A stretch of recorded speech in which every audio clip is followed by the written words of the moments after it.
The stars looked wrong. That was the first thing Jaron Donath noticed when he stepped outside his HAB unit on the morning of the oversight. Not the Veek soldiers standing at the corner of Meridian and 3rd, their carapace armor catching the pale light of a sun that had been renamed by committee.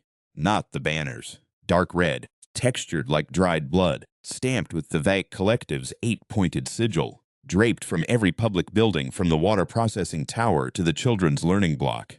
Not even the absence of his neighbors, who used to crowd this hour with coffee and argument and the ordinary noise of free people. No, it was the stars.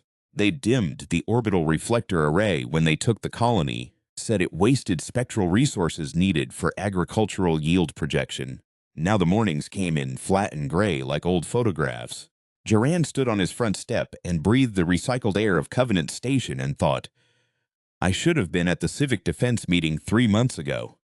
I should have been at the one before that. I should have finished my reserve cycle instead of telling Helen the drills were redundant, that the Vyek were 3 systems away, that nobody was coming here. Nobody wanted Covenant Station.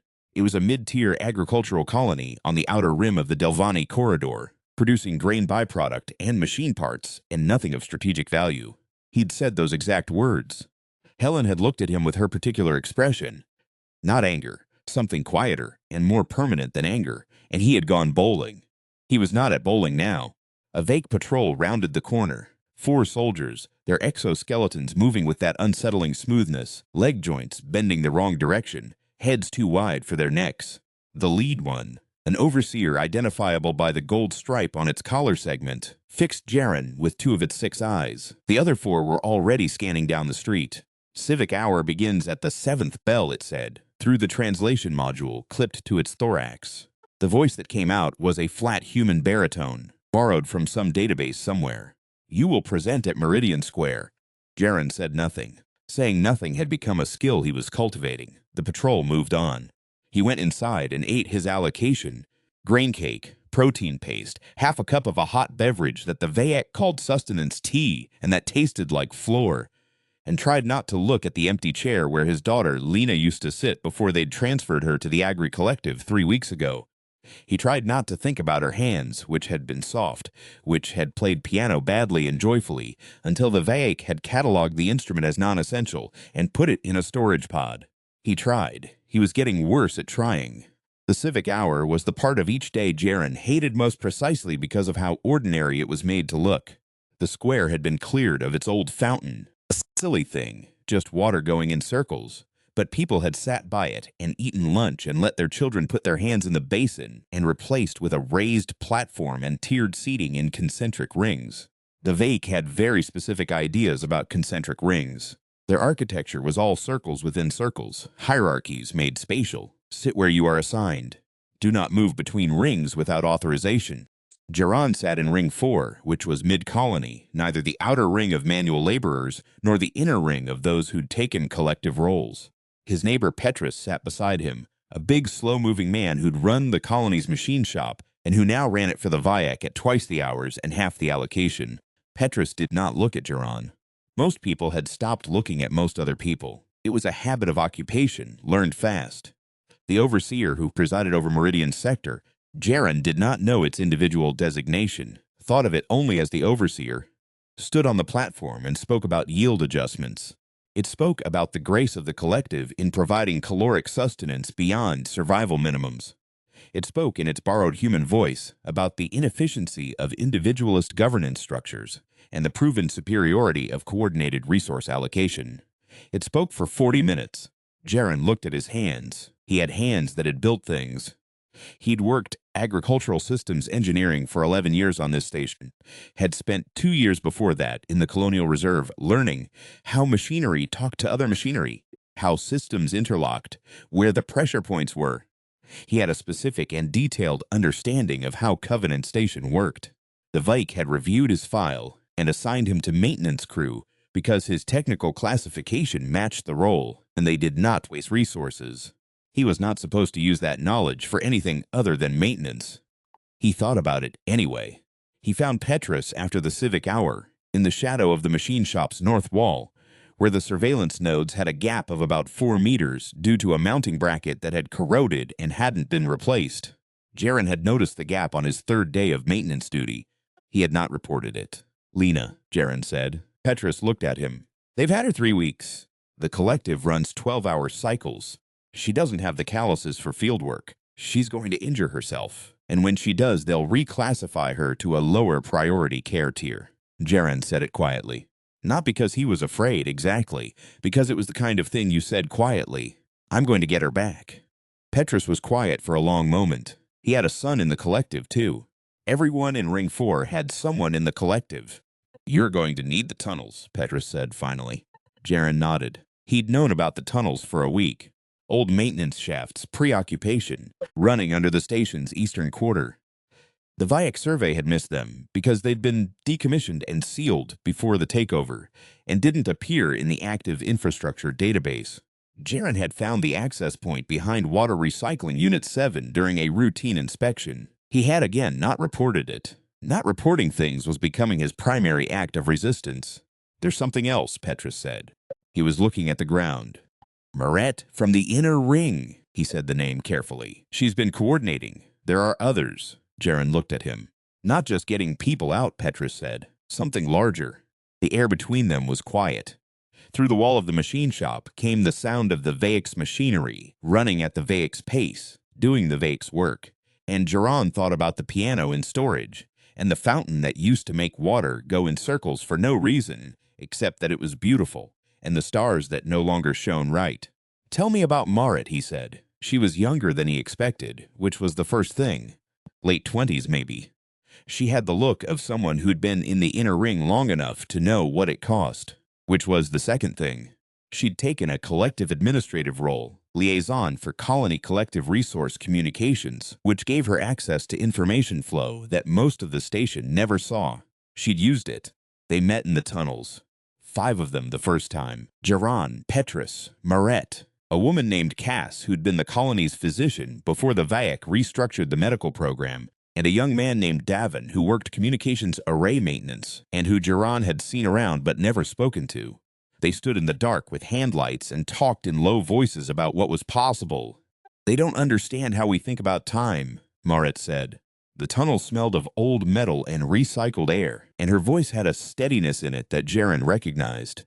It was the voice of someone who'd already done the math and decided to be calm about the answer. Their coordination structure runs on very short cycles. Everything is optimized for immediate resource yield. They're not thinking about 6 months from now. We are. They have the weapons, Cass said. They have weapons optimized for open engagements, for suppressing physical resistance. They've done this on 14 other occupied colonies. Marit paused. None of those colonies had a coordinated infrastructure disruption simultaneously with an evac operation. They're not prepared for that because it's not in their tactical database. Jaron thought about pressure points, about systems that talk to each other, about the specific and particular way he understood Covenant Station's machinery. What do you need me to do, he asked. 6 weeks. That was the timeline Moret gave them, and Jaren came to understand those 6 weeks as a kind of education in what it meant to truly pay attention to the place you lived. He had worked on this station for 11 years and never looked at it as hard as he looked at it now. He walked his maintenance routes and counted surveillance nodes and measured response times and logged every gap, every corroded bracket, every system that ran slightly outside spec, and therefore might, under the right conditions, run in a way the Vayak's predictive models hadn't accounted for. The Vayak were very good at modeling. They were not very good at imagining what they hadn't modeled. He got Lena back on the 22nd day. It was not dramatic. Davin had found a supply transfer route that ran past the outer collective boundary, and Cass had forged a medical reclassification that moved Lena to colony medical review status. And on a Tuesday morning in the colony's 23rd month of occupation, Jaren walked up to the collective's outer checkpoint with paperwork that was exactly correct because Moret had spent 3 days making sure it was exactly correct. And a Vayak soldier with 4 eyes and a borrowed voice looked at the paperwork and looked at Lena and looked at Jaren and stamped the form. He did not let himself feel anything until they were back in the HAB unit with the door closed. Then he held his daughter for a long time, and she cried in the way that people cry when they have not cried in weeks, a kind of release that was almost painful to witness, and he thought, they took this from her. They took the piano and the fountain and the right to cry when she needed to and the stars. And I let them do it for 22 days because I told myself it wasn't my problem. Not again. Not one more day. The night before the operation, Jaron lay awake and thought about a man he'd been 6 months ago. A man who went bowling when there were meetings, who skipped reserve drills, who believed that if you kept your head down and did your work and didn't make noise, the trouble would pass you by. It was a rational belief on its face. It had the structure of practicality. And it was, he understood now, the belief that the Vaiic Collective was specifically counting on every person in every occupied colony to hold. The Vaiic didn't need everyone to love them. They just needed everyone to be tired enough to comply. He was not tired anymore. He was something that didn't have a good name. Something that lived in the chest and moved through the arms and made the hands very steady when they needed to be. He lay in the dark and thought about the pressure points, about the cascade he'd mapped over 6 weeks, about the 14 other colonies that hadn't had a Maret or a Devan or a Petrus, and he thought, we are going to show them something that isn't in their database. Then he slept, because the operation required him to be functional, and he was, at last, the kind of man who slept before the thing that needed doing. The operation began with water.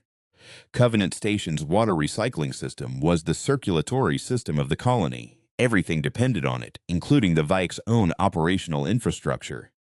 They'd reinforced the primary nodes after the occupation, added their own monitoring protocols, and were justifiably confident in the system's security. What they had not done, because it was not in the file they'd pulled on Jaron Donath, was notice that he'd spent 8 months 3 years ago doing a full diagnostic overhaul of the secondary pressure routing system that ran beneath the eastern quarter. The secondary system was old. It wasn't in the primary database because it had been built as a redundancy and never needed.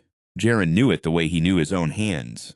At 0300 hours, while Maret was generating the communication traffic that would occupy the Vaic's attention on the colony-wide network, Jaron went into the tunnels and did something to the secondary pressure system that was not sabotage, technically.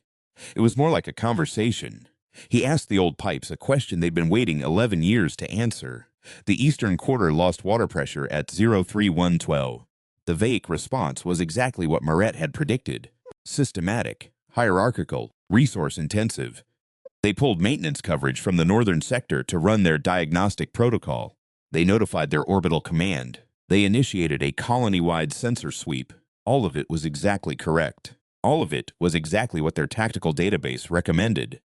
None of it accounted for the fact that the water pressure event was the first move in a sequence, not a crisis in itself. At 0031, Devan did something to the communications array that the Vaic's own diagnostic equipment would read as a routine signal degradation. What it actually was, beneath the degradation signature, was a tight beam transmission on a frequency the Vaic did not monitor, because no colony in their occupied database had ever had the presence of mind to establish a long-range contact network before the occupation was complete. Covenant Station was not like other colonies. The tight beam reached a relay station 17 light minutes away, which bounced it to a Colonial Defense Force picket operating in the outer Delvani corridor. The CDF had been looking for Covenant Station for 4 months. They had not been able to get a signal through Vaic jamming protocols. Devan had spent 6 weeks finding the crack in those protocols. It was very small. It was enough. Cass ran the medical block, which under the Vaic's restructuring had become primarily a triage center for the collective's injured workers. This gave her access to the Vaic's own medical supply chain, which used the colony's pharmaceutical synthesis systems. The Vaic had audited the synthesis systems and approved them. They were correct to approve them. The systems were operating exactly as intended. Cass had not modified the systems. She had modified the output parameters on a specific subset of the synthesis runs in a way that a non-human reviewing engineer would not identify as significant, because it only became significant when you understood human biochemistry at a level that required 20 years of medical practice on a human colony. What she had made, over 6 weeks in 2-hour increments, was not a weapon. It was a dispersal compound. It would not harm the Vaic. They were not susceptible to it. It would, when introduced into Meridian Square's ventilation system, at a concentration Cass had calculated to 4 decimal places, cause every human being in the square to experience a sudden and intense wave of nausea, lasting approximately 4 minutes. This was not, on its face, useful. It was useful because the vague response to mass human illness in a controlled public space was a specific and predictable protocol that required the overseers to clear the square and perform a biological contamination assessment. This protocol took 11 minutes and required the redeployment of 3 surveillance units from the colony's outer perimeter. 11 minutes. 3 surveillance units. That was the window. Petrus did not have Moret's information access, or Cass's medical expertise, or Devon's technical background, or Geron's infrastructure knowledge. What Petrus had was the machine shop, and 22 years of working with his hands, and the quiet, stubborn understanding of a man who built things, that the people who take things apart always underestimate the people who build them. He had been building something for 6 weeks. It was not a weapon. It was, functionally, a very large and very loud distraction that operated on a frequency the Vayek's standard equipment would read as a malfunctioning piece of agricultural machinery. It would, when activated, draw the attention of any Vayek unit within 300 meters in the way that any unexplained loud thing draws attention. Petrus activated it at 0341 in the machine shop's loading bay, from behind a blast shield he'd also built. The sound it made was considerable. The collective's outer perimeter had 3 surveillance points, 2 patrol units, and a checkpoint. Under normal conditions, all 3 surveillance points were active. Both patrol units were on rotation, and the checkpoint required full bioscan authorization for exit. At 0342, one surveillance point was dealing with water pressure diagnostics. One was occupied with a communication anomaly, and one had been redeployed for biological contamination assessment. One patrol unit had responded to the agricultural equipment malfunction. The checkpoint was operating on reduced staff because the biological contamination protocol had pulled 2 of its 4 personnel. The checkpoint had 2 personnel. There were 47 people waiting to come out of the collective, guided by contacts Moret had spent 6 weeks establishing, moving through the maintenance corridors that Geron had mapped, carrying nothing except themselves. The 2 Vayek at the checkpoint saw them when they were 30 meters away. Both soldiers raised their weapons. They were disciplined soldiers in a disciplined army. They had never, in any of the 14 colonies, faced anything like this. Geron walked at the front of the group. He had thought about this moment many times.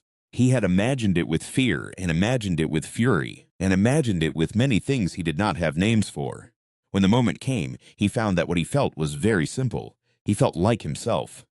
The version of himself that had existed before the complacency, before the bowling instead of the meetings, before the belief that keeping quiet was a strategy. The version that knew how machines worked, and what they cost, and what they were worth. He stopped 12 meters from the checkpoint. The Vayek soldiers were waiting for the predictable thing, for the group to scatter, or charge, or freeze. Their tactical database had entries for all of those responses. Geron looked at the soldier on the left and said in a very level voice, "Step aside." It was a ridiculous thing to say to an armed soldier of an occupying military force. It was the kind of thing that only works when the person saying it has already decided absolutely and completely, and without reservation, that they mean it. There is a quality to that kind of certainty that even beings whose biology has nothing in common with human beings can, apparently, read. The soldier on the left did not step aside, but it hesitated. That was enough. Because behind Geron, 47 people who had been waiting for exactly this moment and had, all of them, already made their own decisions, came through. What happened in the next 11 minutes has been described many ways in the subsequent accounts. In the Colonial Defense Force's official incident report, it is described as a coordinated infrastructure disruption enabling civilian evacuation during a reduced coverage window. In the Vayek Collective's internal analysis, a document that was eventually recovered and studied extensively, it is described as an anomalous outcome produced by non-standard tactical behavior inconsistent with occupied colony precedent. What it felt like, to the people who were there, was something simpler. It felt like waking up. The CDF Rapid Response Unit made translation from the corridor at 0611. They emerged from FTL into a tactical situation that their briefing had described as a colony under full Vayek occupation with possible resistance activity. Assess and support as available. What they found was Meridian Square occupied by approximately 200 colony civilians. The vague military presence in that sector, contained by a combination of infrastructure disruption and what one CDF officer later described in her personal log as the most organized, improvised tactical operation she had ever encountered from a non-military population. Marit met the CDF commander at the docking ring. She was 27 years old and had been awake for 31 hours and was wearing the inner ring administrative lanyard she'd worn for 2 years as a collective liaison, which she had not yet taken off, because she had not yet had a moment to think about taking it off. The CDF commander, a veteran of 3 other liberation operations, a woman who had seen what occupation did to colonies, looked at Marit and then looked at the situation report on her tactical display and then looked at Marit again. "How many civilians?" she asked. 212 out of the collective, 60 more secured in the maintenance corridor network. We have 41 with injuries requiring medical attention, none life-threatening. Marit said it the way she said everything, level and complete. We still have VAIC units in the southern quarter and the administrative sector. The infrastructure disruptions will degrade over the next 4 hours. We need the southern quarter secured before then. The commander looked at her for a long moment. "How long did you plan this?" she asked. 6 weeks, Marit said. "With what resources?" Marit thought about this. She thought about Jaren, who knew how stations talked to themselves, about Devon, who knew how signals hid, about Cass, who knew how bodies worked, about Petrus, who could build anything from anything, about 47 people walking through a checkpoint toward 2 armed soldiers because someone had already decided. "We used what we had," she said. Jaren found Lena in the medical bay, which Cass had set up in the tunnel junction beneath the eastern quarter. She was helping. She did not have medical training, but she had hands, and she could follow instructions, and she had decided at some point in the last 6 weeks that she was not going to stop helping until the helping was done. He stood in the doorway and watched her for a moment and felt something that didn't have a clean name. It was something like pride, but older than pride. Something that went back further than he could trace. Some recognition that this was what the human animal did when you pushed it far enough. It did not simply endure. It organized. It stayed up late and made plans and found the gaps and moved through them quietly, persistently, with the specific stubbornness of a species that had survived everything it had ever encountered by refusing to accept that surviving meant the same thing as accepting. He thought about the meeting he had skipped 3 months before the occupation. He thought about all the meetings before it. He thought about bowling. He thought, "I am not going bowling again. Not in that way. Not in the way where you tell yourself that nothing needs doing because nothing has gone wrong yet, and therefore there is nothing to prevent." Lena looked up and saw him. For a moment, her face did the thing it had done the night they'd gotten her out of the collective. That specific undone expression, and then she steadied. "Are they here?" she asked. "The CDF?" "They're here," he said. She nodded. She went back to work. The Vike Collective's official assessment of the Covenant Station incident ran to 1,100 pages and took 19 months to produce. It identified meticulously every tactical miscalculation, the surveillance gap that hadn't been repaired, the secondary pressure system not in the active database, the communication frequency not in the monitoring protocol, the synthesis run anomaly that a human biochemist would have flagged immediately, and a Vike reviewing engineer had not. It identified the specific way that each of the 5 primary actors had used the overlap of their particular knowledge sets to create a disruption cascade that exceeded any modeled scenario. What the assessment did not do, could not do, because it was built on a database assembled from 14 other occupied colonies, was explain the part that wasn't in the database. It couldn't explain Petrus building things in a machine shop for 6 weeks because his son was in the collective, and a man will build remarkable things when his son is in the collective. It couldn't explain Cass working in 2-hour increments in a medical block she hadn't chosen, for a system she'd never agreed to, holding the knowledge she'd spent 20 years accumulating as carefully and precisely as a weapon she intended to use. It couldn't explain Marit, who had taken an inner-ring administrative role that required her to collaborate with the occupiers every day for 2 years, holding that position not because she'd accepted it, but because she'd understood, with a clarity that the VIAC assessment struggled to model, that sometimes the most dangerous place to be is inside the system that's trying to contain you. It couldn't explain Devon spending 6 weeks looking for a crack in a jamming protocol, not because anyone had told him the crack existed, but because he was the kind of person who believed that every system had a crack if you looked long enough. It couldn't explain why he was that kind of person, and it couldn't explain Jaren. It tried. It noted his technical background, his infrastructure knowledge, his reserve training. It tracked his actions chronologically and mapped them against optimal resistance tactics, and found in several instances that he had made decisions that could not be derived from his training profile alone, decisions that required something the assessment's models could not quantify, a specific and stubborn refusal to believe that the situation was fixed. The Vake called this irrationality. There is a word in an old Earth language. Not any of the languages the Vayak had included in their cultural database, a language spoken by a small group of people on a continent called Europe in a time before space travel. And the word is defiance. But that's not quite the word. The word is closer to something that doesn't translate. The quality of a thing that continues to be what it is under conditions designed to make it something else. The Vayak assessment could not model this quality because it had never encountered it in the same form twice. It appeared differently in every occupied colony where it appeared at all. It wore different faces and worked through different means and produced different outcomes. And the only constant was that you could not predict it from any factor in any file. You could not predict it because it was not produced by training or circumstance or resource access. It was produced, as far as the assessment could determine, and as far as anyone has ever determined, by the decision to make it. A decision that is, apparently, available to human beings regardless of prior experience or structural advantage. And that requires only the specific and unremarkable act of a person deciding that they are not going to let the situation be what it is. Jerry Donath had been that person. He was not unusual. That was the part the Vayak had not modeled. None of them were unusual.